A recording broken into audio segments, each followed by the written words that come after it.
lines again. Looks like it. Dogfight. Who's winning? Us, I think. 2-on-1. They got him.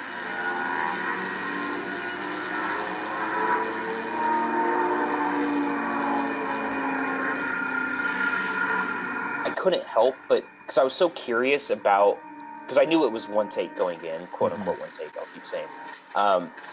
So I was almost like the opposite. I found myself sort of pulling away during some of the scenes, being like, oh, I wonder where they, like, it was almost like a treasure hunt for me to find where they hid the cuts.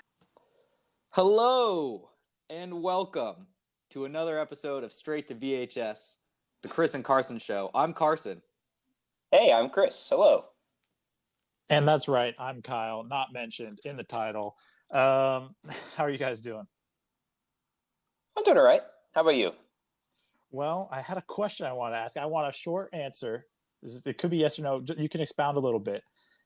Am I the clown for putting $20 on the Joker to win Best Picture at plus 2,500 odds this year at the Oscars? Are you saying... I mean, yes, I think it's very fitting. It's a great tribute to the film. Basically, that's your life now, and you're also $20 poor. I'm in. I wasn't saying I necessarily want it to win, or that it will win, or that it should win, or anything. But I think it's a pretty good value pick, wouldn't you say? I mean, it's not a good value pick if you don't think it's going to win and it shouldn't win and you have no sense of it ever winning because you... Well, I have some sense. I'm not saying I would want it, but I see other people how it could win. Again, also with I agree. Preferential balloting and everything. I could see it winning. I think there's value there. Yeah, I think, you look at it picked up some momentum with, didn't it win a few things at the Golden Globes and whatnot? And, I mean, it's still trotting out the big Venice Film Festival win. It's okay. But I expected this to be a big lead-in for Chris to trash a movie he's not seen. So did you? Chris, the floor is yours, buddy. Do you want to go ahead and woke takes about Joker? Go ahead. I just think I'm going to trash Kyle's bet. I mean, okay. You don't get effort points in gambling. So I'm sensing a yes on Chris's side for "Am I the Clown?" Right, yeah. I think he said that. Carson? I did, yeah. A little nebulous. You were leaning, maybe? You know what? Let me make it not nebulous anymore. Kyle, put me down for another 20. Yeah. You got it. I'm just Carson's de facto bookie now. We're just pissing away money today, huh? Yeah, just like Kyle and I did on Clemson. Oh, that was rough. If this were a football podcast. Yeah, come on. This is art. We're about the arts, not the sports. Okay, we'll save that for our gambling spin-off show, Kyle. All right. The Kyle and Carson Show. Called Bankrupt. I'll probably won't be able to afford this app. Bust. All right. It's a free app, that's the joke. Anyway. We love you, Anchor. You're our heroes. I gladly pay $20. So before Kyle and I lose any more money, why don't we just go ahead and transition? Chris. Yes. Tell the viewers what movie we watched this week. I will tell the listeners what movie we watched. This week, we watched War Horse. I mean, Flyboys. I mean, Dunkirk. I mean, Saving Private Ryan. I mean, All Quiet on the Western Front. I mean, Hacksaw Ridge. I mean, Fury. I mean, Das Boot. I mean, The Bridge on the River Kwai. I mean, Dirty Dozen. I mean, Stalingrad. I mean, Kelly's Heroes. I mean, A Farewell to Arms. I mean, Shoulder Arms. I mean, Lawrence of Arabia. Okay, actually, sorry, let me start over. This week, I forced the two of you to leave the comfort of our own homes to watch 1917, a film directed by Sam Mendes, starring George McKay and Dean Charles Chapman, a.k.a. Castor from Into the Badlands. You also may know him as the younger prince in The King, or maybe most famously as Tommen Baratheon from Game of Thrones. And the story follows the fraught journey of two British soldiers. They are sent on a mission across the German lines in World War I to deliver a letter to a British division about to dive headfirst into a trap.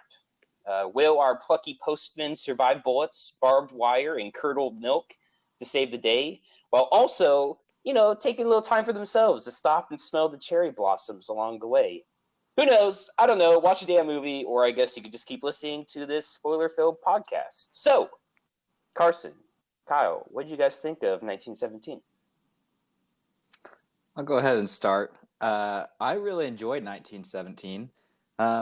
Frankly, I haven't given much thought to what movie I would pick as to win Best Picture this year, but I certainly think 1917 is in the conversation, and wouldn't be surprised at all if, given some of their prior wins, that it does end up winning Best Picture.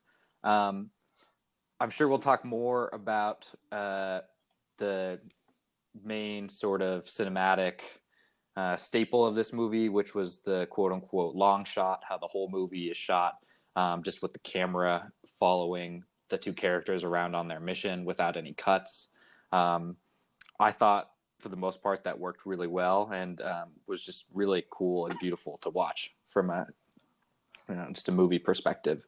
The one point I want to make about that here is that I love the way in which 1917 built suspense, sort of the way that like really good horror movies do. Chris, we've sort of been vibing recently on the types of horror movies that we've been liking, like Hereditary. And the way this movie built suspense with just slow turns of the camera toward, and then seeing something else in the distance that you might not have noticed before. It really operated like some of those cool horror movies, the opposite of the jump scare category of horror movies. So I thought that was terrific. Hey, Kyle, did you actually watch the movie this week? I did get around to it. Okay, good. Yes. And I saw it recently. I won't let you know how recently. And yeah, overall, I enjoyed it. I was, and thanks for the intro, by the way, Chris. I was really praying that it was 1917 and not any of those movies that you mentioned. Otherwise, I would have been woefully unprepared. Boom. But also, you guys, I don't do horror movies really, so I can't really talk on that front. So I guess I won't. But I did. Is that because you're a coward? Yeah. Why don't you watch horror movies? Yeah. It's usually because I'm a coward. Okay. Yeah. And I think Carson brought up a lot of good points. I'd agree with all of those. With the suspense building, and I think the music did a lot for that too. I think the score was well done. I think they had that pretty nailed down, along with the long cut. And yeah, the score was very diverse. There were times where it just felt like a very typical sort of orchestral like war movie score, and then there were other times where it felt like you were watching Inception, but with the long, deep blah, like that sort of stuff. I think that stood out most, like in that city scene with the flares going and all that. Like that was when I really noticed the music, the soundtrack doing heavy lifting, kind of what you're talking about. That it was almost like a otherworldly sounds, which I thought was interesting. Mm-hmm. Yeah. Anyway, yeah. I liked it, just to finish it up, the thought. But I'm sure we'll talk more about what I think was good and what maybe didn't work as well. Yeah, I think I agree. I enjoyed it. I think I enjoyed it more when I left the theater. I saw it over the weekend. It was resonating me with a lot when I was leaving the theater. And I think as a few days have passed, I sort of have cooled a little bit on it. Not to the point where I don't like it, but I think some of the issues I have with the movie are slightly outweighing some of the positives. And I think, I think it's a good movie, but there's just a few things I want to talk about that I think could have been better. And I guess maybe we'll just dive in right into one. I think we can't go any further without talking about how the film was shot. You talked about it, Carson, with quote unquote being one long take. Obviously, they use tricks of editing to hide cuts. It's not actually one take. But what'd you guys think of that? Did it work for you? Go ahead, Kyle. Yeah, it worked for me. It did, at least this first time. I don't know if I'll see it again. I don't know how well it would work a second time.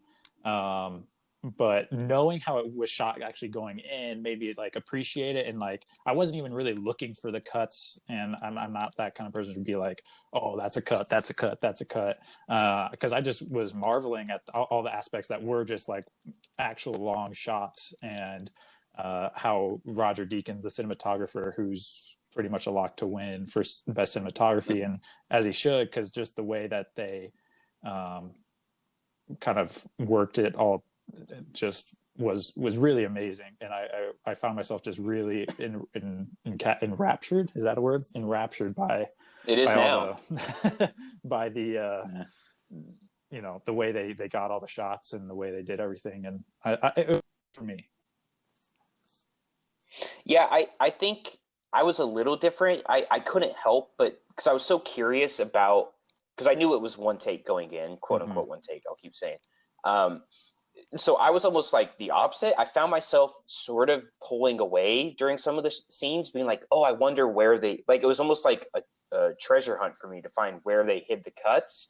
And so I think like I sort of did myself a disservice because I pulled myself out of the movie a bit. And it wasn't the movie's fault necessarily, other than I guess choosing to film in that method.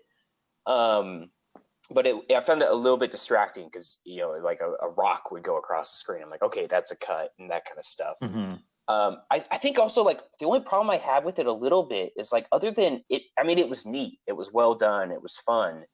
But I like, did it serve the story that well? Because I think I think another thing I was going to say. Yeah, another famous example is like from Birdman a couple years back. And that one made sense doing it that way because it mimics a stage performance, and you know, on stage it's all one take, basically. And so that made sense in the context of that film. I'm not sure it makes sense in the context of this film, other than just being a unique way to film it. I'll add to that real quick before Carson hops in. Is I believe Sam Mendes is a theater director originally, he is, and then. I think I agree that this type of story, particularly like a big war movie, it does have some sacrifices in it. I never actually saw Birdman, admittedly, but I don't know how much, if they had to sacrifice a lot of the storytelling or any of the other aspects of the movie. Whereas I think this maybe suffered a little bit in the kind of larger story, the way they had to, because they were going with that one shot. Yeah, so I think, you know, you hinted at it. Like, the question is whether the one shot is a gimmick or purposeful, right? And I have a number of responses to this. What's this year? Just two. Okay. You get two. Two? Oh, you can have two little responses as a treat. Well, I'll give the best argument for it not being just a gimmick, and that is that this isn't really, I mean, this is in the genre of war movies, but this isn't a movie about a war. This is a movie about one mission where it said, okay, we need you to get from point A to point B and do this really important thing and overcome obstacles and stuff. And like throughout the course of telling that story, there really isn't a need to jump around like that. I mean, there's one trail they're going on. There's one path they're following. They're just trying to get to the front lines to warn the troops not to have this battle. And I think through that lens, it's sort of like, you know, you could argue that it was justified. It's one journey that they're going to go on. And I would also approach it from the other end. You know, when we call something like this a gimmick, you know, the counter is no, what the real gimmick is just normal cinema, where you go cut, and, you know, you can have just real lazy filmmaking. And you know, when people, like, real life is not experienced with cuts. It's experienced with, you know, sort of walking around and seeing as you go. And so I think you could also look at it as sort of 1917 rejecting the gimmick of normal cinema, and sort of employing that theater background that it comes from. I don't think it is a gimmick for me. I would say it is a technical achievement. It's like, it really is cool. And like I said, it worked for me.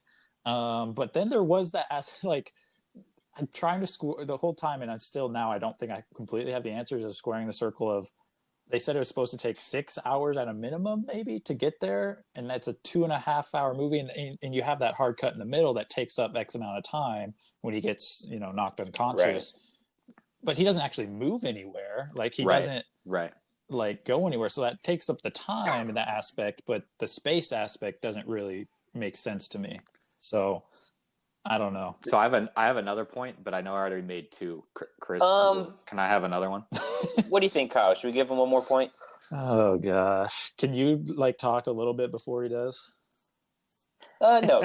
Go ahead, Carson. Your name's in the title. You're allowed 3 points. Get the hell out of here, Kyle. You know what? I'm going to start putting limits on your contributions. Well, that'll be easy. At least we're not losing much there. So all I was going to do was agree with you, Kyle. Like, then go ahead. That I guess the one cut, having it only be through the one cut made the world seem small. And then you start to think about just, the land that these two men traversed from point A to point B to go warn the other, garrison of the army. It's like, man, it really doesn't seem like they went that far. Like, it feels like I could have stood on top of a hill and used binoculars and see where they were going. Well, and to be fair, let's not give too much credit to his character name was Tom Blake. I'm going to call him Tommen because that's what everyone knows him. The guy only made it like maybe a fourth of the way. So, he didn't make it hardly anywhere. Oof, tough. I thought that was a look. very cool. That was a cool thematic element of the movie. Of sort of captain or not captain. Is he Captain Blake? Corporal. He's a corporal. Yeah, Corporal Blake. Yeah. Lance Corporal. His sort of, I guess. Corporal Blake's naivete of like, they had that scene early in the movie where he's talking to Schofield, his partner, about why did you get rid of your ribbon or your medal or whatever? That's so cool. You had so much honor. Your family would have wanted that. And Schofield basically, less articulately was just trying to say like, my family just wants me to come back. Like that's all they really want. They don't care about the medals. And I think you see sort of that naivety like play out later in Blake's death with they pull the German soldier out of the plane and then he says, no, we got to get him water after Schofield just wanted to finish him off. And Schofield turns around and that's all the break the soldier needed to go around and stab Blake. And that was his death. I did like the bait and switch aspect of it too, because they set Blake / Tommen up as the main character and he's kind of our lens early on. And then they flip it on us because he dies. And so I did like that aspect too. And it did give us two kind of a more jaded feeling of the war and a more kind of bright-eyed, optimistic feeling. And we got that also from the various characters we meet on their journey. Some of the soldiers are really beaten down and broken, and then others are maybe haven't been in it as much or don't really know what they're in for, and they're kind of more positive and joking. So I thought the smaller characters worked really well for me, and I wish some of them had bigger roles, like Andrew Scott, who plays that first kind of lieutenant or whatever when they crossed into no man's land. Sorry. Yeah, no, that guy was funny. He's like a huge scene stealer for me, and I wish like some way we could have him have a bigger role because he was just fantastic. And by virtue of the way this was shot, I don't think you could have a bigger role for him. So he was in my theater. That was the one moment there was like audible laughter in the theater. Some of his jokes really landed for my crowd. I agree on the misdirection about who the hero is going to be. Completely agree with that point. And I also think it was cool how much they did it even with the advertising. I had not read anything about this movie, but I just seen the posters and like muted commercials on TV for this movie. And they made it look like Captain Blake or Corporal Blake, it was like the main dude. He was the one who was going to be running across the fields as things exploded or whatever. Like I don't know. I disagree. I think you're watching the wrong commercials because I think it was pretty obvious that Schofield was going to be the guy. But why are you watching TV? I don't know. Muted? Yeah. Why are you muting your TV? What's going on? I agree. I tend to not watch commercials, and I'm just saying the ones I've seen like on ESPN and stuff, largely focused on. I feel like I've saw different ones. I feel like this podcast is going to really digress if we just debate like who. No, then the what trailer. Were the main points of the... This is my line in the sand, guys. Yeah, Chris, I'm coming down with Kyle. You're an idiot, Carson. No, the trailer was pretty clear. The trailer was kind of clear. But I'm not trying to call you an idiot. You saw a different commercial. I obviously didn't see, so I don't want to. 2-1, you're wrong. I mean, I'm okay. No, this is really entertaining for our listeners. So yeah, keep going. What other? Well, put Kyle's name on the title, baby. It's the Chris and Kyle show. You're out. That is funny. That I'm surprised that you didn't just start quoting like the commercial or the trailer or whatever, because that's kind of what you do. Well, he couldn't. It was on mute. Yeah, he couldn't quote it. He could storyboard it, but he can't quote anything. Another great example of Kyle listening. Just another great example.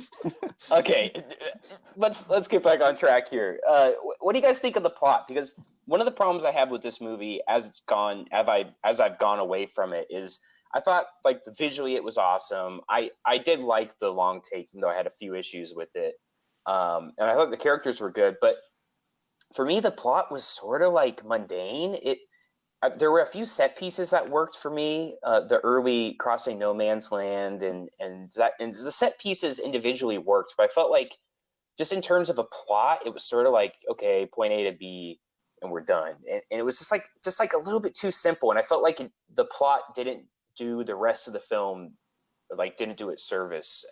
And if it wasn't like a one take, I don't know if people would even be talking about it. It'd just be like, oh, I guess it was fine.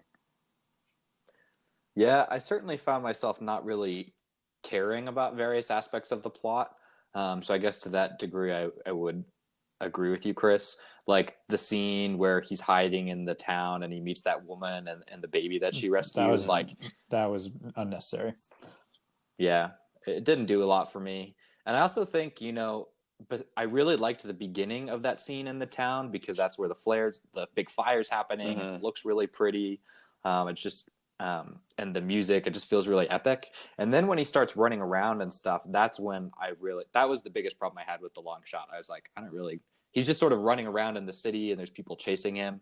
And it just suffers from a fatal sort of war movie cop out, which is just all of the enemies are terrible shots. Yeah, it's the only way that this is going to keep going. Like, come on, just literally stop running for 1 second and square up and take a good shot. Right. It's a long hallway. Just shoot straight. The guy's running. He's tripping, firing mid-trip. It's come on, man, just center yourself. Gosh, I was rooting for him to get shot. I wanted the Germans to do something. Come on, guys. Really did the Germans a disservice in that probably portrayal. The hottest take I've heard about rooting for the Germans in World War One. What do you mean?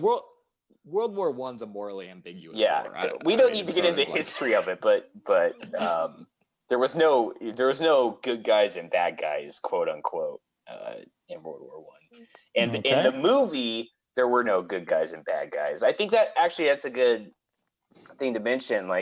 I did really like that scene where he's cutting through the one building and he comes face to face with that young German soldier. And I think they do a good job of they're basically the same person other than just being born in different countries and on different sides of the line. So I thought that was a neat aspect where, these weren't evil cackling, monsters. It's just a kid his own age. He has to choke out so we can keep going. So I thought that was well done. Kyle, what about any plot points from you? Plot points. I basically, the biggest thing I had was that woman with the baby scene. It felt just out of place almost, just unnecessary, as I said. Other than that, what you guys have said, I agree with. It really, it was just a really a vehicle for the camera work and the long shot. And there was was humanity in it, and I thought the main actor, George Mackay, one of those. I thought he did well with what he was told he had to do, which wasn't a lot of dialogue, but I thought he did well with taking the movie home and everything. So, yeah, he did a lot of acting with his eyes. You find very focused on what's he looking at, what's he attentive to. Which I thought was very effective for the most part. But one last thing on the plot that I wanted to mention. Early on, I was sort of confused about why, when they first cross enemy lines and then they get down into the German trench, they decide to go inside. And I think Blake says something like, come on, this will take us to the other side. Mm-hmm. And I'm like, how do you know? Where do you know? How do you know where that's going to lead? I'd stay up top where you could kind of peek up over the side and make sure you're still going the right way instead of getting lost in the underground tunnels. And then even when everything blew up, they came out the right side. Like, oh, all right. Right. Yeah. I would have I was so incredibly nitpicky, lost. but That was. but I agree, it's nitpicky, but and maybe my nitpick, nitpick, if I may, is, and this is just, I guess, my naivety about war in general in that era, but like they're always in the trench in the beginning. They're like, keep your head down, and like the idea was like a German could shoot you any moment. But then they cross like 2 miles of open area that like dips and rises up, and it's like there's no straight shot between the 2 trenches. Like what are you talking? I would have stand up in the trench. Like what? It just seems so bizarre to me. Like I guess the idea is like it was too hilly. Yeah, I'm just being dumb, but it's like, what are you talking? No one can make a shot from that entire distance. I would say that there is a way that they could have got a shot on people if their heads were poking out. Did you see the Germans during that movie? They're not hitting that shot to save their lives. Okay, well, specific to this movie. Okay, there's stormtroopers over there. You think that guy who tripped chasing after him is going to make that shot? I would say that overall, you are probably in the wrong on standing up in the trench if your head peeks out above it. Just one man's opinion. I would say, Lieutenant, I think you're wrong. I'm going to stretch my damn legs. I hinted at this before, but I thought it was worth bringing up again. So I didn't know anything about this movie before I went into it. And so 20 minutes in, when they're still sort of the camera's over the shoulder of them walking through the trenches and stuff, I sort of like turn and like talk to the guy next to me. I'm like, hey, this is all one shot. You said that to a random stranger? Yeah, I asked. I was like, have they done any cuts? Oh my god, I would hate to sit next to you in a movie. Oh man, we were sort of chatted up before the film. Oh, it was probably not a great move on my part. You just described my literal nightmare. Oh come on, it's not that bad. If you didn't know, I mean, it's fine. Some guy leaning over with popcorn breath, going, "Hey, bro, have they cut?"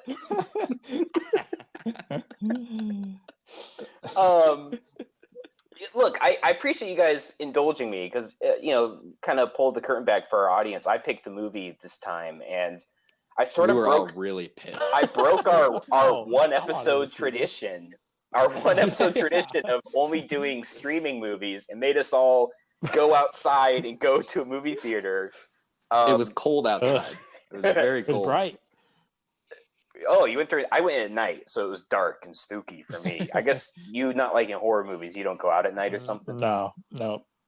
Shades are shut, locked up. So, I guess I wanted to have a quick conversation. I think this is a good time to talk about theaters versus home theaters and that whole debate going on. And I'd like to start with a gripe I have, because I have a Regal Cinemas. Chris is always about the gripes. Okay. Yeah. This is my gripe. I have a Regal Cinema in my town, and I went to go see 1917 there. And lo and behold, they've done an update where you have to reserve your seats. That's not new, by the way, but okay. It's new for me, I guess. I think this is part of the story, as Chris will tell you. Yeah, I was betrayed by Regal, because I show up and the line is long to get my tickets. It's like 9:00 at night. I don't know why so many people are out going to see a movie at 9 p.m. And so I thought I'd just breeze in, and I have to go up. And they say, where do you want to sit? And they flip that screen around, and there's this big, abstract piece of art that apparently represents seats in a theater. And it confuses me, and it frustrates me, and I always end up picking a seat I don't actually want to sit in, and it's a disaster, and I hate it. That's my take on reserved seats. It's awful. Do they make you do algebra or something, or what? Why? What were your struggles with that? Put them in the gallows to watch the movie. I don't know this trend. I don't know who likes this, because what I like to do, because I want to avoid sitting next to someone like Carson, and so when I go into a theater, I want to pick the most out of way spot away from people, so I don't have some jerk leaning over 20 minutes into the film going, "How many cuts have there been?" Buddy, I think they're still just recording. No cuts, none at all. Get my buttery finger right in the face. Kyle, do you like movie theaters? I do. I really enjoy a good movie theater. And what really actually, I wanted to see 1917. So actually, I thank you for picking it to discuss because I wanted to see it. And now Thank we you can for discuss thanking it. me. Yeah, I was waiting this whole time. Thank you. Yes. Jesus. We can thank each other more off air. Thank you. Please that's don't. a big wink off camera. And Oh, God. I do like movie theaters, and I don't think I'm as hot on disliking the reserve seats as you. Have you had to do it? Yes, multiple times. Okay. That's all it was where I lived. Used to live in Seattle, and I wanted to bring up though IMAX, the IMAX experience, and I. Are you getting checks from IMAX or like what is this? The IMAX experience. Is this a side hustle for you to like promo IMAX? IMAX to see it in IMAX today. No, I was just looking forward because I knew it was like a big, like one of those movies that I feel like I would enjoy on a big screen and big sound and everything. And I watched Dunkirk. I was fortunate enough to watch Dunkirk that way, and I really enjoyed it. But it was only in IMAX for like a week, so I showed up to the theater and like they got Bad Boys for Life on IMAX, and I'm like, damn! I guess how didn't you see that? The people that would have been a much better I guess experience. The people wanted, Michael Bay. It wasn't even It's not even Michael Bay anymore, but they want Will Smith and Martin Lawrence back in IMAX. The Bad Boys. So it was a little sad, a little disappointing. I still enjoy movie theaters though. I have another gripe really fast. Bad Boys for Life. 4 is in the title, but it's the third. That's the third one. Yeah. What are they doing? Well, Michael Bay, what are you doing? Yeah, save it for the fourth one. But you don't know if this is getting a fourth one, dude. It was like 20 years between the second and third. I hope not. I mean, yeah. I don't know. The Bad Boys people struggling with numbers as much as Chris struggles with reading like seat numbers. It's not reading. It's deciphering. You said the Da Vinci Code. It's like looking at abstract art. Okay, I think you're having trouble reading. I don't read abstract art. What are you talking about? You have to like turn your brain off and enter like a higher plane of existence just to pick the right seat. It's ridiculous. Had to call up. So anyway, go ahead. I was gonna make a stupid Da Vinci Code joke.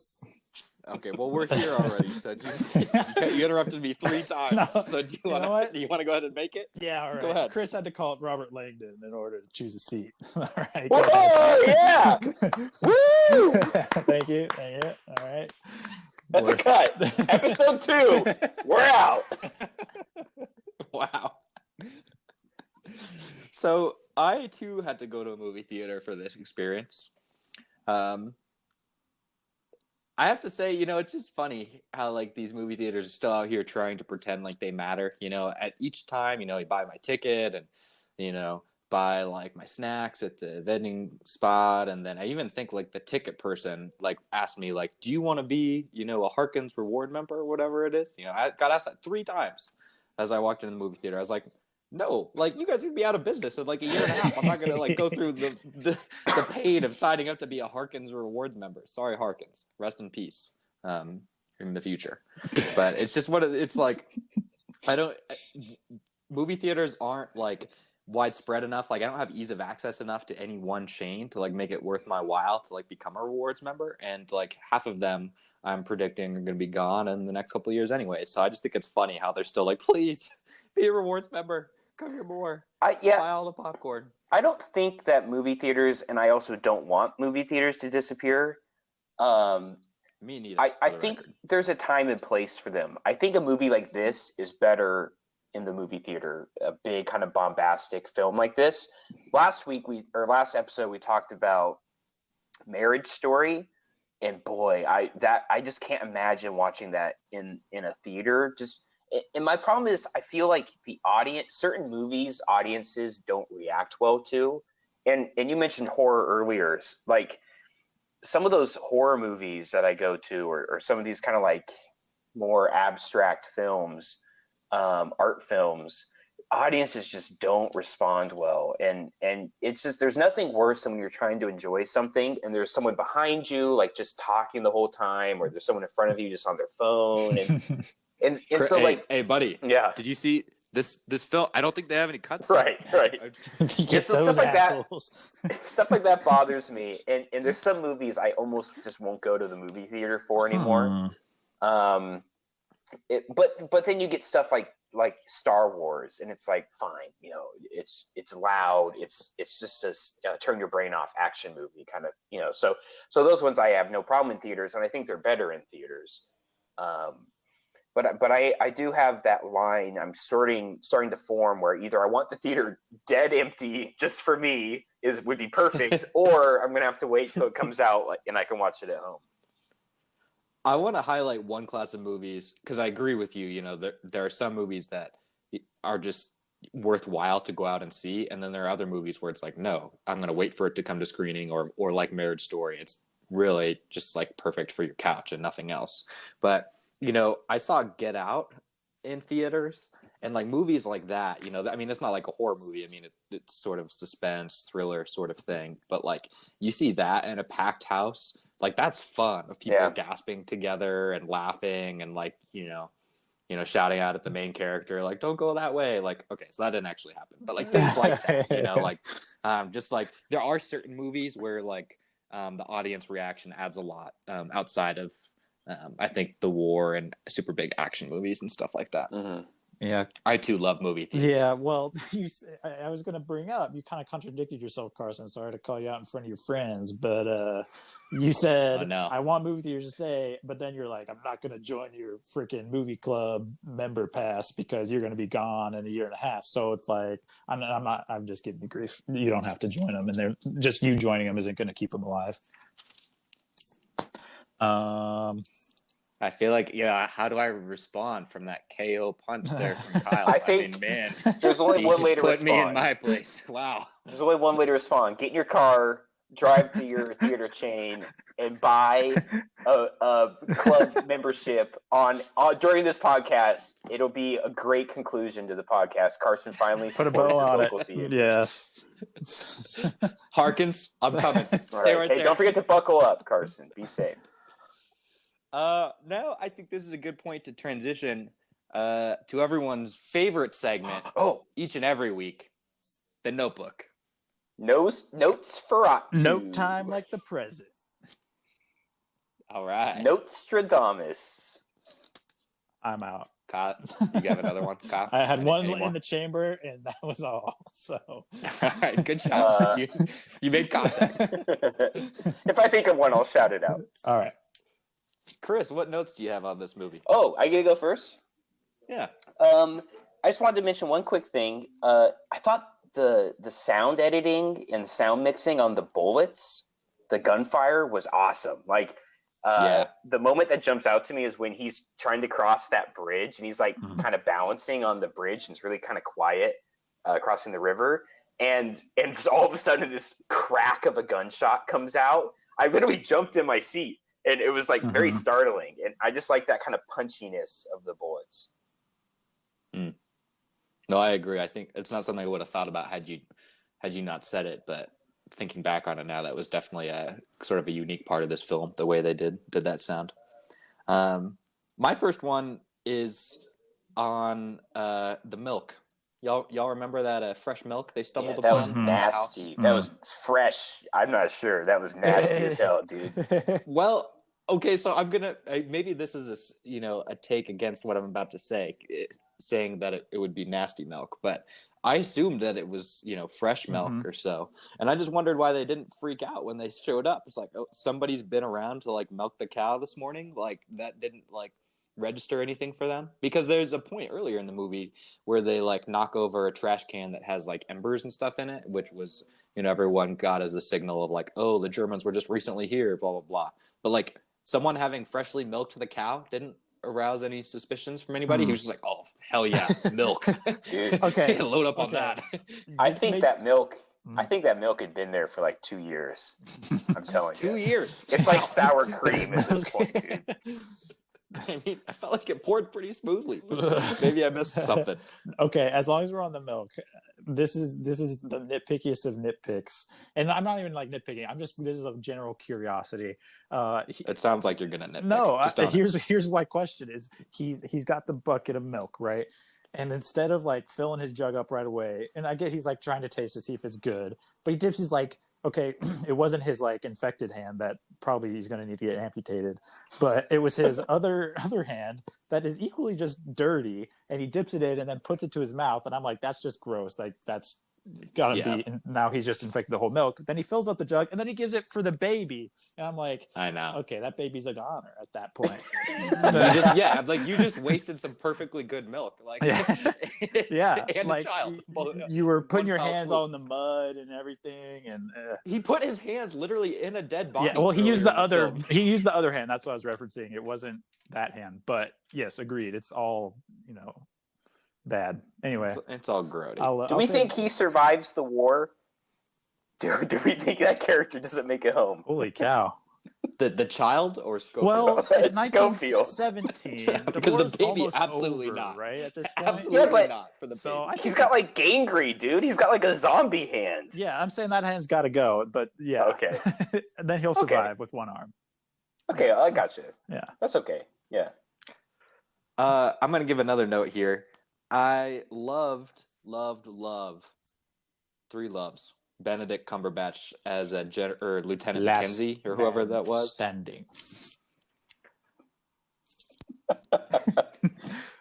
That's a really good impersonation, Kyle. Thank you. So my limited. I thought Benedict Cumberbatch. Let's hear your Sherlock. I can't do a Sherlock. I don't know. I don't watch Sherlock. The game is afoot. Oh, there you go, Carson. Well done. That was good. I mean, that was like served up to you on a plate, Kyle. You just had to pick it up. But I know. He tripped over. Just felt bad for stealing my note. Went over that German. Is that it, Carson? That's your note. Just Benedict bravo. Boom. I have more to say, but I figured Kyle will interrupt me 2 words in. So should we just move on or? Well, no? just get it out 2 words at a time. You know. I swear I'm not going to interrupt. I swear to God. I'm tripping over myself. So I thought he was great as the sort of like, general lead figure that's sort of like war hungry and like doesn't want to say no. But he wasn't so over the top to be as like the general from Avatar who's just that, cliche of a cliche sort of thing. He was like a war hungry general, but also British, which means he's naturally a little bit muted. And I just thought he did a really good, like he was exactly what I expected for that character, having heard about him throughout most of the rest of the movie. I've got a note, if I may. I thought one thing the movie did really well is kind of scatter the impact of war throughout all the scenes. And it was done through like showing bodies and carnage and rotting bodies. And like everywhere they went, no matter how pretty the landscape was, they were just constantly running into the effects of war. And I thought it did a good job hammering in just like how devastating it all was. I definitely agree. Yeah, that was, and they highlighted it in ways that are just sort of unique to the genre. I think not that other war movies don't necessarily focus on as much. Yeah, if I can jump in, my last note sort of ties into that is one of my favorite shots was the river scene after he survived the rapids, and he's. Don't you mean the whole movie, Chris? What's that? You got him, Kyle. Nice. The moment where he's floating down the river, holding onto the log, and hey, bro, I don't think there's been any cuts. Still no cuts. You look at your watch. Yeah, good 20 minutes. What did he say to you? Did he just say, "Yeah, I guess"? I think he said, "I think you're right." Okay, that was a real response. Yeah, that's a quick way to shut down that conversation. So he's floating on the river, and there's that moment where the cherry blossoms start to fall around him. And I always like to call out cool moments of reincorporation that's done well. And that was one, because earlier Tommen mentioned how it looks like snow when the cherry blossoms fall. And so that was a cool moment. And then tying into that carnage of war, I think that was maybe one of the prettiest shots in the movie. And then he literally runs up into a dam of dead bodies and he has to like wade his way through them. So it's like prettiest scene going into one of the most awful scenes, just in terms of like visually. So I thought, again, that was kind of neat. Yeah, that was a terrific contrast. Kyle, any more notes? I think Kyle had to leave Carson. He got disconnected. So we lost him. Okay. Yeah, what a bummer. Oh. That was definitely accidental. Oh no. What are we gonna do without him? All right, let's get back to business. Okay. So I wanted to make a point. I think somebody had brought up the Dunkirk comparison, or just maybe you mentioned that it. Was I mentioned it in the intro, but yeah, and so a couple points here, comparing it to probably the most recent, like, super successful war movie, war epic. I just think it's interesting as a genre that, like, war movies at this point seem, they've been so played out. There's been so many stories told that, like, now we're not getting so much like the grand battles sort of thing. Like, this is the second sort of war epic that's, I would describe as a tactical retreat movie, where it's like, it's not the big, naval battle or people charging across the field, but it's like, can we withdraw our troops in time? Which is just sort of an interesting comparison. And my second note on Dunkirk is that, I've been really wanting to rewatch that movie recently. I've just been thinking about it a lot, and I thought it was really well done, and I just like everything Christopher Nolan. And I wanted to watch it again, but to bring it back to 1917, I don't know how I'll feel about this in 3 years. Like, I think there's a chance that I just probably will never ever watch this movie again, or feel the urge to watch it again. As we said before, it was sort of like a really cool movie theater experience. Yeah, I'm not sure I'm going to watch it when it lands on HBO streaming. That point. I think Dunkirk holds up as the better movie, and I don't think I'm going to watch this movie again. I think it was so reliant on kind of, whether you call it gimmicky or not, the style of editing was really what uplifted this movie. And once you've seen it, I'm not sure there's enough in the plot to make me want to return to it. Right. So I guess that's where I come down on that. And action, we're back. Unlike the movie, we had a cut. And did you fade to black? Did you get shot in the helmet? Got popped in the helmet. I just come to. So apologies if I'm a little groggy. Yeah, we're used to it. All right. I thought we were just going to do the end by ourselves, Chris. No? Was that man? Was that not what we were? I thought that was your subtle way of firing Kyle from the podcast. he's broken our system. Down, just like Corporal Schofield. Guys, Kyle, sound man Kyle, now that you're back, time to start pulling your weight. Could you give me the mailbag jingle, please? Mailbag jingle, of course. Doot, mailbag. He took last week's feedback to heart. You said shorten it up, and he did. How much are we paying this guy? Because I think it's too much.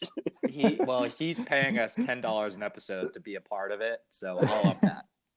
Kyle, next week it's 20.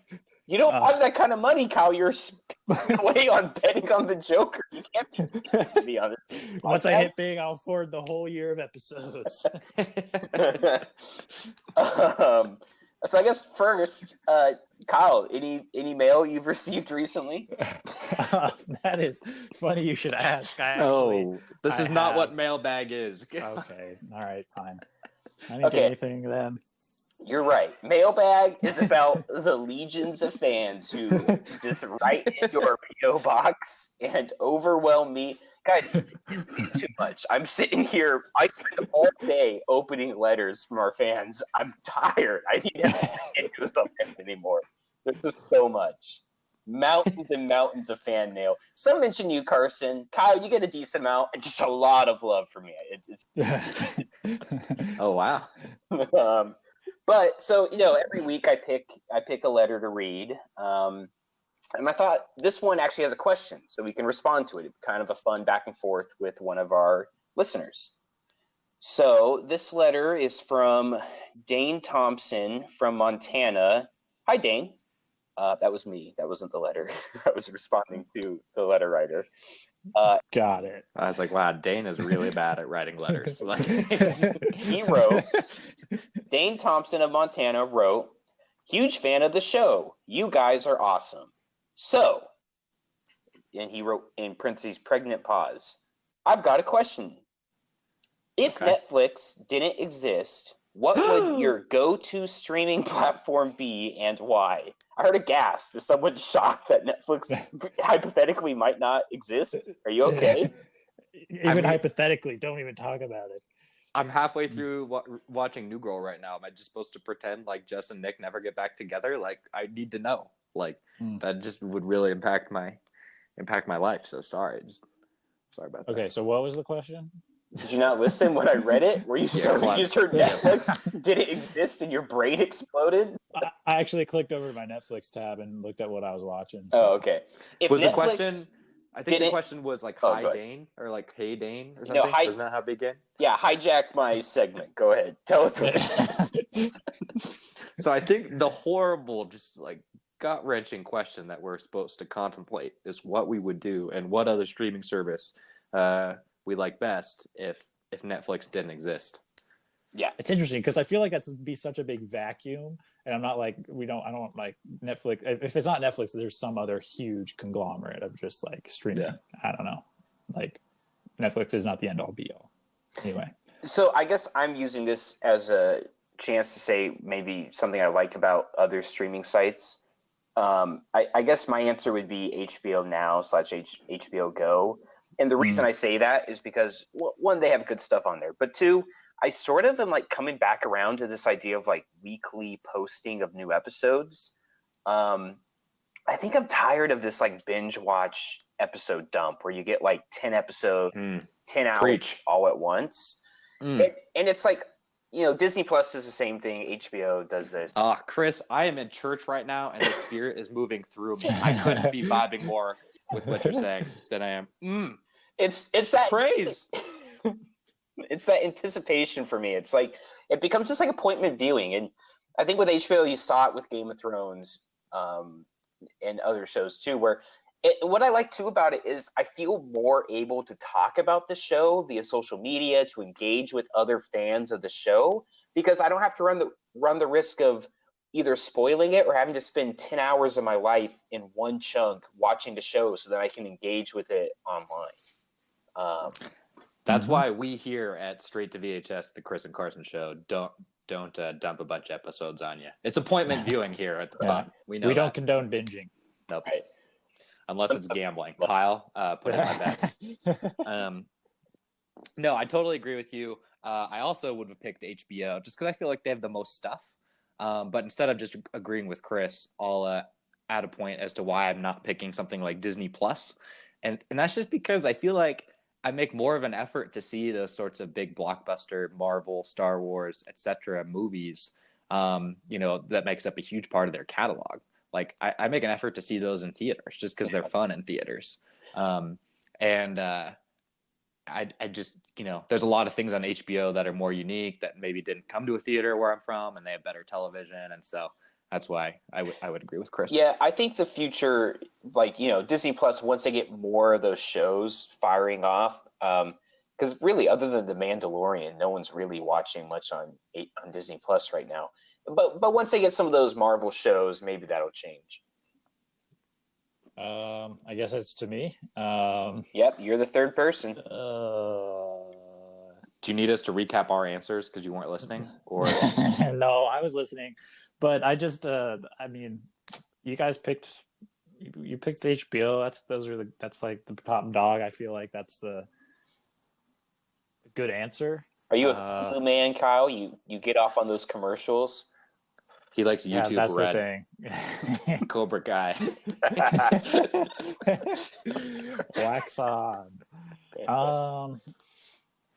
No, gosh, I don't know what I'd pick. It'd probably be HBO, but really I'm just like really just sucked into Netflix. Like if I can't remember the last thing I watched on Hulu or HBO. They got you by the neck. I know. Heard the gasp. I was just. That was Carson, by the way. But it was. You guys sound so similar. Yeah, we get that a lot. I've never been so insulted. But, oh, please, Carson, my friend. Finish your point. Yeah, I don't know. I made the point to say that I don't think Netflix is the end all be all. I would choose if Netflix, like I guess I would go back. I'd say if Netflix, I'd choose whatever replaced Netflix, like whatever thing that filled the void. Netflix 2. Netflix 2. Electric Boogaloo. Look, Kyle can't make a choice here that's going out on too much of a limb. He's just going to wait and see. In lieu of actually responding to Dave's question, he's just going to say, tell me, 6 months after Netflix closes down, what replaces it, and I'll Kyle's going to go shambling back to network television. He's like, I miss my USA. We're characters. What's young Sheldon up to these days? They still do NCIS, right? Give me more. Oh God, till the end of time, yeah. What about Apple TV? No, I don't watch anything on that. I'm just kidding. I don't know. I heard not good things about it. A lot of the shows. It's just there's too many, right? Like there's too many streaming sites. So you have to pick and choose, and I'm definitely not picking Apple TV. So. Give me the 5 exclusives from Apple TV. Yeah. They've given me no reason to go over there. They don't have anything. I mean, I've heard good things about like some of their programs, but like not like out of this world stuff. And at the end of the day, you have to have something that allows you to break through. And I feel like Disney had that with The Mandalorian and us wanting a Star Wars story and wanting the Disney catalog. But, yeah, I mean, Disney owns half the movie world, so you kind of have to if you want to watch anything. But yeah, so. And big shouts to Amazon Prime. They do good things, but I mean, you don't subscribe, but I've heard good things. Well done. All right. I haven't watched since my girlfriend and I broke up in the spring, and she changed her login. So it's just sort of like if you guys have a login, you'd be willing to share or a shoulder to cry on. Streaming finds a way. Share with who? You? Because with me. I'd not be willing to do that. With whom? Okay. Mark that down. When we do an Amazon Prime episode, Carson, you're out. Sorry, bud. Okay. All right. Well, with that, this concludes episode 2 of Straight to VHS, the Chris and Carson Show. Thank you for listening. Go see 1917 in theaters. It's going to win a lot of awards. And we'll see you next time here on the podcast. Bye.